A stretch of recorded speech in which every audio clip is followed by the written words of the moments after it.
Morning everybody, welcome back to Bullet Basics. Today we're talking about a video that's kind of a follow-up to one we did just a few weeks ago where we called 50 gun stores and we asked them what's your most popular gun you're selling to get some real proof, some real numbers on which guns are selling the most. Obviously right now kind of all of them are selling, but we asked really generally speaking, not just now, but over the last year, over the last 2 years, what guns are the most popular that you sell the most of. And so if you haven't seen that video yet, go check it out. We'll link it up here. It's a great video. We had a lot of fun doing it.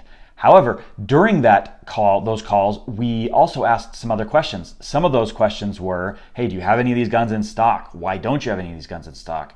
And so most of them answered kind of some of the reasons for the scarcity. So anyone who has tried to buy a gun this year has probably had some trouble finding the gun that they were looking for, especially the more popular ones.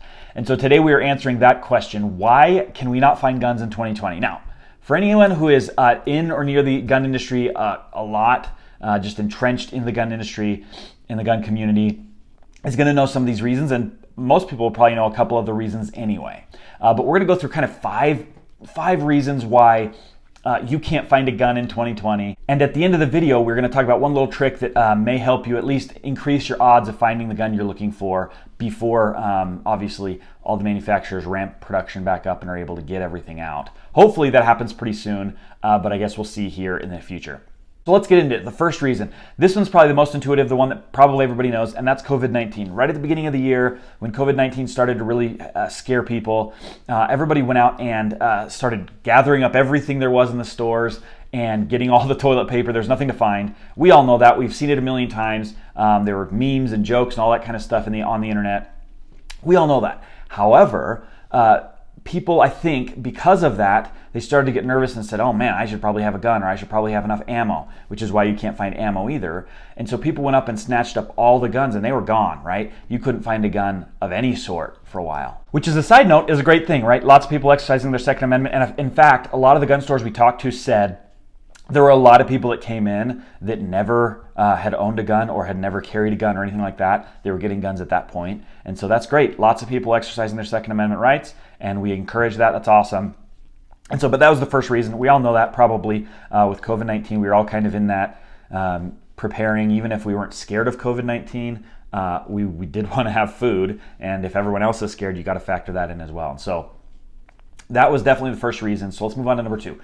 The second reason, and probably the most scary reason that you can't find guns, that demand increased dramatically to where no one can ever find guns, even when manufacturers get them in, or when gun shops get them in, they are gone immediately, especially the more popular guns, is the riots that were going on and to some extent are still going on across the nation right now.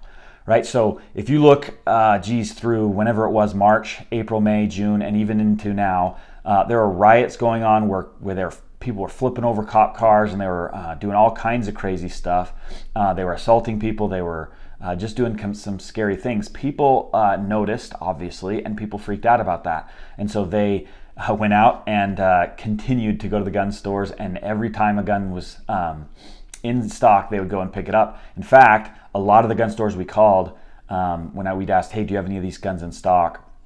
They said, we do, but I guarantee you we won't have it by the end of the day. So they get it in the morning and it is gone before the end of the day, because people are constantly calling or constantly going in and asking, hey, is this back? Is this in? I want to get it. So that would be another reason, and probably, like I said, the most scary reason, because that affects, and when there are things like that going on across the entire nation, it scares people, right? Because you don't know what's going to happen. You don't know if you're going to be safe going to the grocery store, especially if you're living more in the city, and you want to make sure that you're protected. And so people, even those people that had never owned a gun or never wanted to buy a gun, were out buying a gun so they could protect themselves. And so we applaud that. We encourage that, and we're happy. Okay, let's move on to reason number three. This is starting to get to the reasons that people aren't as much aware of. You may be a little bit aware of it because this is something that isn't just new to this election, but it is the election. Often, in fact, several gun shops that we called mentioned that the election, whenever there's election, usually the national election for the presidency, but other elections as well, whenever there's an election like this, gun sales tend to go up because there's uncertainty, right? In the market, people tend to dislike uncertainty, tend to fear the uncertainty, the unknown, right? And because of that, they tend to go out and buy guns more, especially if it's looking like Democrats who are historically against gun rights and are openly against gun rights right now are favored to win, at least in the polls, right? So because of that, people have been going out and making sure that they had the guns they want to have, the ammo they want to have, and they're just preparing so that they don't have to worry about that in the future, so that they don't have to run on the gun stores when the election happens. And so it was initially COVID-19 causing dramatic increase in demand for guns, turned into the riots across the nation, the election uncertainty, because we flowed right into that, and we're right at the cusp of the election here in the next few months. Now, on top of all of that, there's a couple of other reasons, which brings us to reason number 4, and that is that manufacturers, part of COVID-19, were shut down, or at least dramatically decreased in what they were allowed to do and what they were allowed to put out, right? And so because of that, not only has demand increased, but supply has decreased. Manufacturers just simply weren't able to get as many guns out as fast. They're pumping out as fast as they can, and though that has mostly returned now, from what I've been told, that it's still a problem, right? Because when you've had this dramatic increase and dramatic decrease, right, to ramp production back up is going to take a while, because there's every gun store across the nation is asking for guns, is needing guns, because they're all sold out. And so it's going to just take a while for manufacturers to be able to resupply all the gun stores in the nation.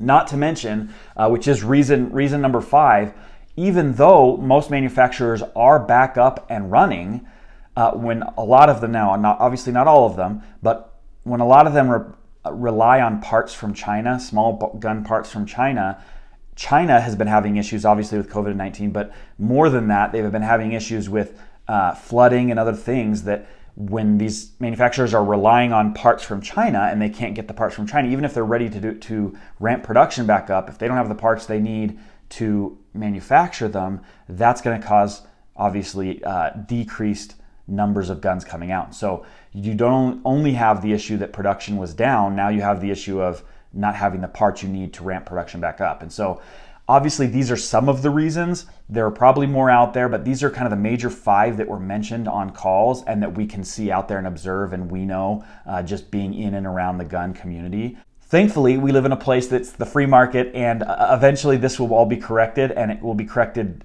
fairly quickly, I hope. So on the calls, there was one trick that a lot of the gun shops, several of the gun shops mentioned, and it was especially the smaller gun shops. They said that if you're looking for a gun right now, the odds of finding one are much greater if you go to one of the bigger shops than one of the smaller shops. Now, that may seem intuitive to you. It wasn't. I hadn't thought about it, but it was a cool trick that they mentioned. And the reason is because obviously a good big national gun shop is going to have more pull with a specific manufacturer, most manufacturers, than a small gun shop will, right? A small gun shop only needs 30 P365s a month, whereas a big gun shop who has stores all over the nation needs thousands and thousands and thousands of them.